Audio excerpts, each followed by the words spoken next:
Hello there my dear friends, and welcome back to another Star Wars video. So good to see you again. Today we have a lot to discuss. We're going to be talking about the state of Star Wars and also the upcoming slate of Star Wars movies. But first, something unexpected. In preparation for Star Wars Starfighter, it seems that director Shawn Levy's been using his other creative outlets to share his love for the galaxy far, far away. I'm talking about Stranger Things Season 5, and while he's only directed one episode, his influence as executive producer is still present. And in a brand new clip previewing the upcoming season, there are some insane parallels between Eleven and Rey. And so I took the clip and I interspliced it with The Rise of Skywalker, and as you can see, it's a very deliberate nod to the training sequence at the start of episode 9. And everyone's been calling this out. Elle is definitely giving off some Goonies vibes, but it's also absolutely giving Rise of Skywalker. And we know Shawn Levy's been balancing the two, he's literally been talking about it, and while he's not as important I guess to Stranger Things as the Duffer Brothers, his influence on the show has always been felt,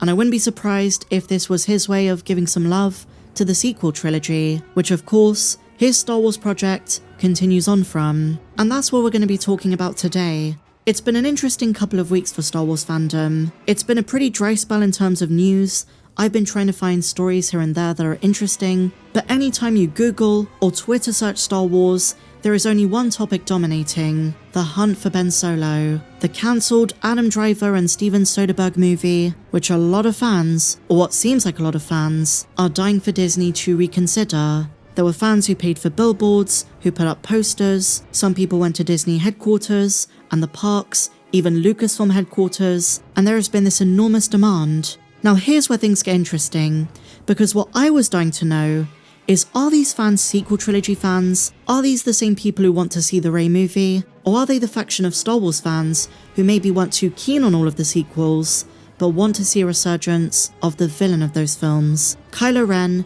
who's turned back to the light as Ben Solo? You know, you do get these people who say anything Disney Star Wars, anything sequel trilogy is trash, and you're a shill if you like it, and all of those kinds of things, all of that nonsense. But there are absolutely people who say, you know what, there are aspects of 7, 8 to 9 which suck, and they're my least favourite trilogy, but wasn't Kylo Ren such a badass? Wasn't he so cool? As well as having a backstory and, you know, being a real character, he's also an action figure character. He's someone who's instantly recognisable, he had a cool lightsaber, and to some fans that's enough. It's enough for them to want more of him. In my research, I realised it's a mix of both, because I've seen some Last Jedi fans who don't like Rey Skywalker, they're not a fan of the direction of episode 9, they don't like the way Rey's character was changed, how she was Palpatine's granddaughter and then by the end of the film, she adopts the name Skywalker. But on the other end, I'm seeing people who hated the sequels, but think that Kylo Ren and Adam Driver's performance were pretty awesome, and they don't mind seeing more of him. And while there are definitely what they call Reylos and fans of the character of Rey,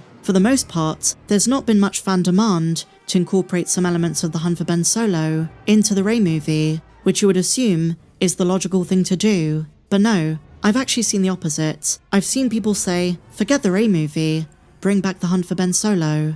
And in the most recent updates for the film, we've had both Rian Johnson and Yunoso Otomo, who plays Chewbacca, say that they support the campaign. So it's interesting to see fans across the board say that they want the Ben Solo movie, but not all of them are necessarily sequel fans.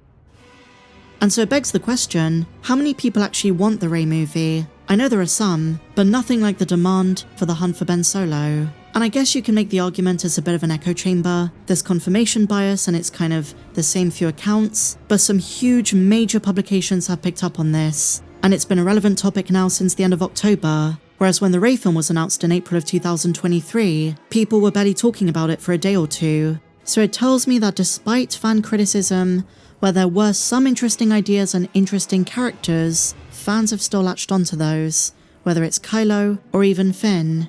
And you know, personally, I'm not the biggest Ben Solo fan. The comics have kind of suggested the way he might return. In retrospect, some comments Kathleen Kennedy made in 2021 were clearly alluding to the film being developed at the time. But I also understand the argument that he's better off dead. But what I care about is a well-written film. And if Lucasfilm found a way, maybe using the netherworld of the Force, that's what was implied in the recent Kylo Ren comics, some of the more mystical elements of the Star Wars universe, and they found a way to bring him back, then I would have been interested. It's a fresh new approach that isn't JJ, it's not Rian Johnson. I want well-written stories, even if they're with characters I don't consider myself a huge fan of. And I think that is what Star Wars fans are hungry for.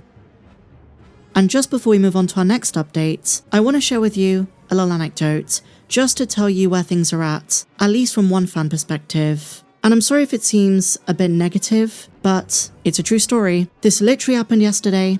I spoke to a few friends about it, and they found it unsurprising but also quite funny. And I promise you it's going to tie into everything we're going to talk about later in the video. So without revealing my location, and I am going to be very vague, I was at my local, well I say local, it's near to where I live. I went to my nearest comic book shop, a place where they sell Funko Pops and Star Wars figures, the Black Series, the Vintage Collection. And it's one of the very few places in my part of the UK where you can get physical copies of the latest Marvel and Star Wars comics. So I was browsing through the latest Vintage Collection drops, and there are a couple of new Ahsoka figures. We had the Shin Hati and the Balin. And as I was minding my own business, out of the corner of my eye, I see some guy, and he's behind me. I can see he's trying to get through. So I move out the way, and he's looking at the Revenge of the Sith line, the 20th anniversary ones. And then his friend comes round, joins him, and says, "Wow, I didn't know people still watch Star Wars in 2025. And I kind of chuckled.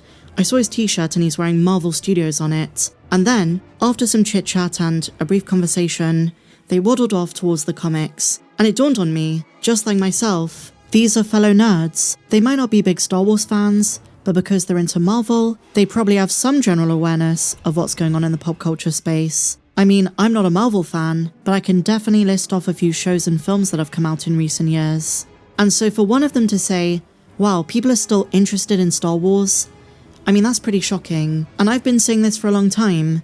Your average Star Wars fan who went to see the sequels and maybe liked them, maybe didn't, for the most part, they don't keep up with the latest Disney Plus shows, the comics, the more niche animated shows like The Bad Batch. And so, for a lot of fans out there, for your average Joe, Star Wars hasn't done anything significant in a very long time. People do still show up for the anniversary releases, but it goes to show you that I think for the most part, and let's set aside the Disney drama and how fans feel about Disney Star Wars at the moment, the IP has mostly always been a theatrical franchise. And that's why I'm hoping that after this drought, The Mandalorian and Grogu does well. I have doubts if it's going to revitalize the brand. Some would argue there have been too many nicks and cuts in the way the brand's been handled, but I hope it does bring some resurgence to it, because it has been one of the dullest periods in a very long time.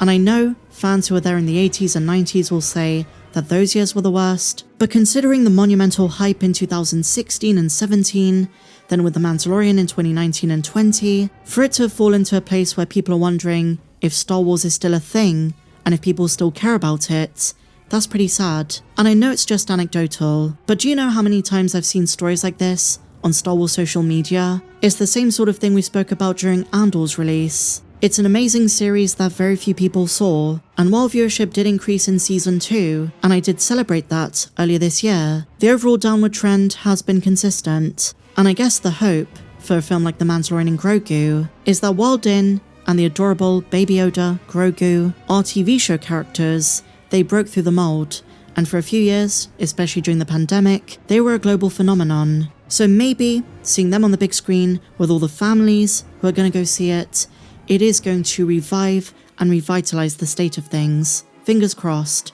If it does well, and fans enjoy it, it's a great start. But on the flip side, there are upcoming Star Wars movie releases that I don't feel are as good for the brand. And I'm mainly talking about the post-Episode 9 sequel movies. Not all of them. As you know, I'm very excited for Star Wars Starfighter, an all-new cast, very talented people involved, whether it's Mia Goth or Ryan Gosling. But today we have a Rey movie update. It turns out, not only has Daisy Ridley signed on to other projects that aren't Star Wars, but John Boyega's opened up about it. If there was anyone returning for the Sharmino Obaid-Chinoy post-Rise of Skywalker film, it was gonna be Finn. Such an important character, Force sensitivity teased, and even fans who don't like the sequels have said, surely there is more story for him. Finn could be part of Rey's Jedi Academy, they can finally give him the Stormtrooper to Jedi arc, and finally he can wield his own lightsaber. Well, my friends, I think some of those dreams have just been dashed, because John Boyega, who has spoken out against Disney in recent times, says he has absolutely no idea about the Rey movie.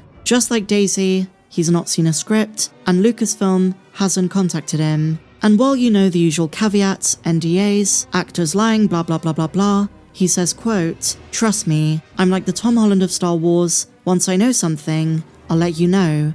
There were rumours it might start filming in spring 2026. Ever since it was announced 2 years ago in London, we've heard about different start dates with every passing year.